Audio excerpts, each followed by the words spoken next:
To Turkey now, where the main opposition CHP party is facing a widening crackdown.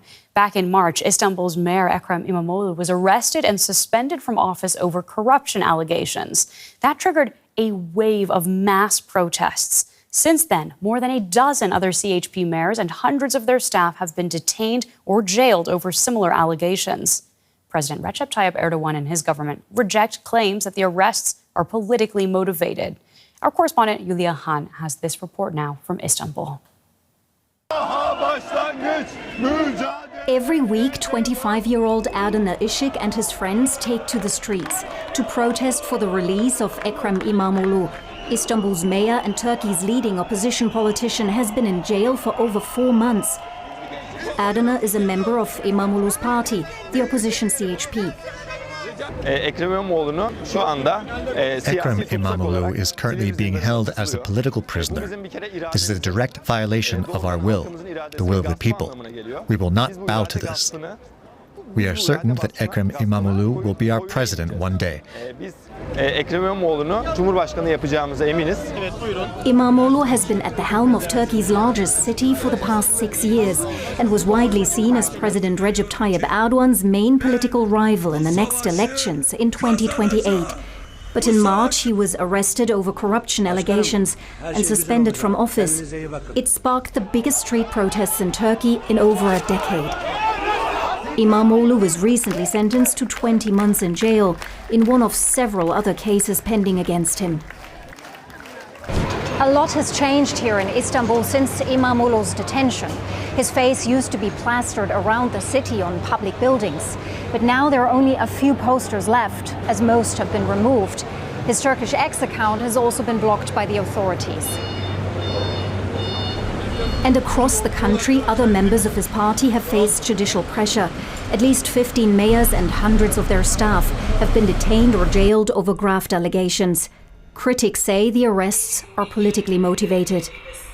What we hear from the reports about these investigations, they seem to be really based on flimsy evidence rather than tangible, real evidence that can incriminate these mayors. And since 2010, we have seen substantial politicization of the judiciary. The entire judiciary is actually disciplined into supporting Erdogan's political agenda. The CHP delivered a major blow to the president's AK party at local elections last year, posing a threat to Erdogan's 22-year rule. This legal crackdown aims to sideline and weaken the CHP as a political force. I would call this as a pre-emptive move on the part of Erdogan to take over these local governments and resources from the main opposition and make sure that the next general elections, Erdogan will win again. President Erdogan and his government have denied any involvement in the prosecutions and insist that the Turkish judiciary is independent. But Erdogan has openly attacked the CHP. Those who took bribes, who practically held cities under extortion, and who put people in a difficult situation and then robbed them were all CHP people. Özgür Özel, the CHP's chairman, who has been leading nationwide anti-government protests, recently warned that Turkey risked drifting into autocracy. Analysts agree. If Erdogan succeeds in this attempt to crack down on the CHP, then Turkey will become a more authoritarian country for sure. Where we still have opposition parties, but they're quite weak, and they really do not have a strong chance to unseat Erdogan, right? So, or the ruling party. And that's exactly what Aydintasbas and his friends are afraid of. They want political change and for people to have a real choice in the next elections. Many young people here in Turkey see no future. I can't look to the future with confidence or make plans for the next few years. That's why we can fight with a little more courage and resilience, because we have nothing to lose. Aydintasbas says the opposition must push back, despite the mounting pressure. But he knows it won't be easy.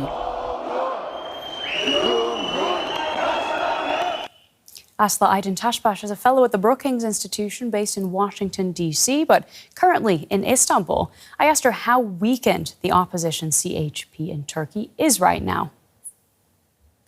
Well, the opposition has lost its star. The mayor of Istanbul, Ekrem Imamoglu, who's been in jail since March. And that, of course, is a big blow.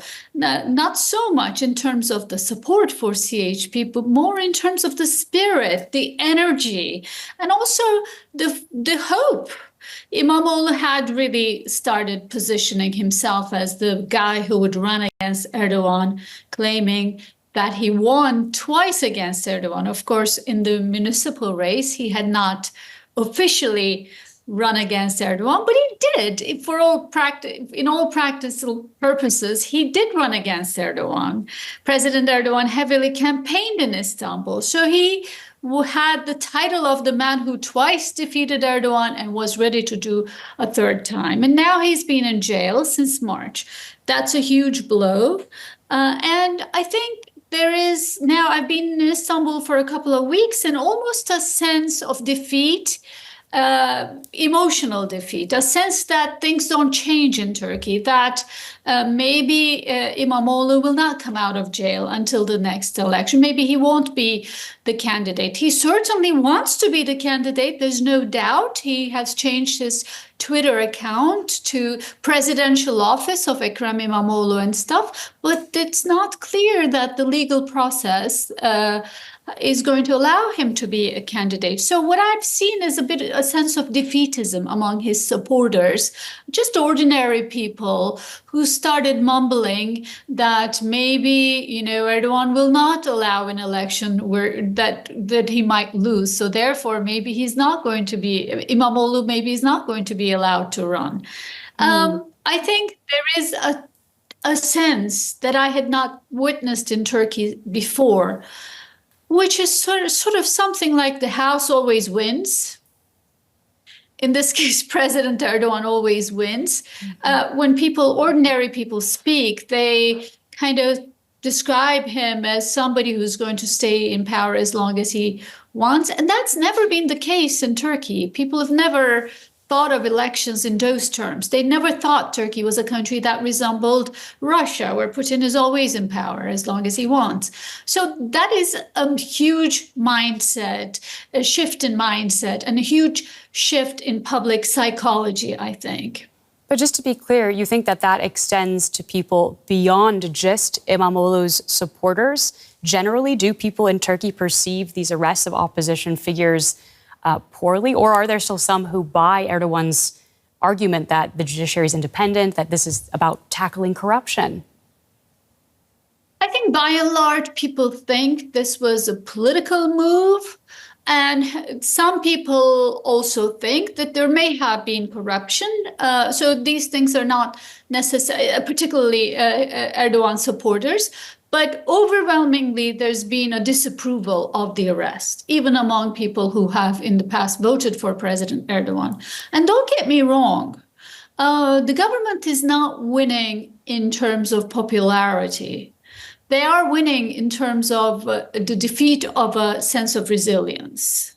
One other thing we haven't heard much of is criticism from Turkey's Western allies about what has been happening there. Why do you think we haven't seen a stronger response to democratic sliding in Turkey?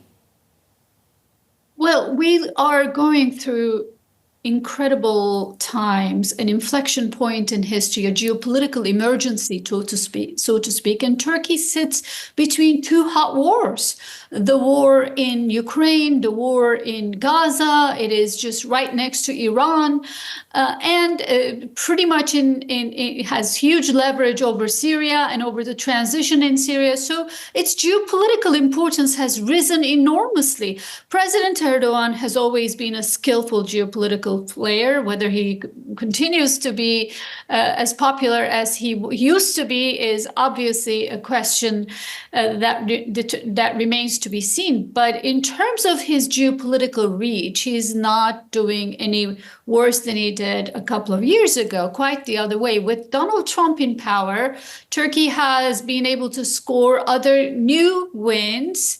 In Syria, definitely getting the Trump administration to lift sanctions on Syria, almost a recognition in Washington that Turkey is going to be the dominant player there. Maybe the West needs to work with Turkey. And in other areas, he's positioned himself as a negotiator in the Ukraine-Russia conflict, is able to talk to Zelensky and Putin.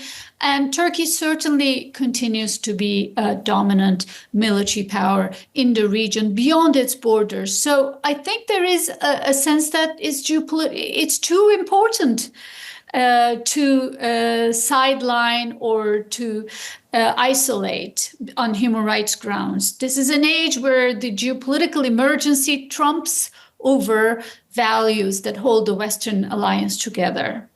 Well, Asli, it's been a pleasure speaking with you. Thank you so much for sharing your insights today.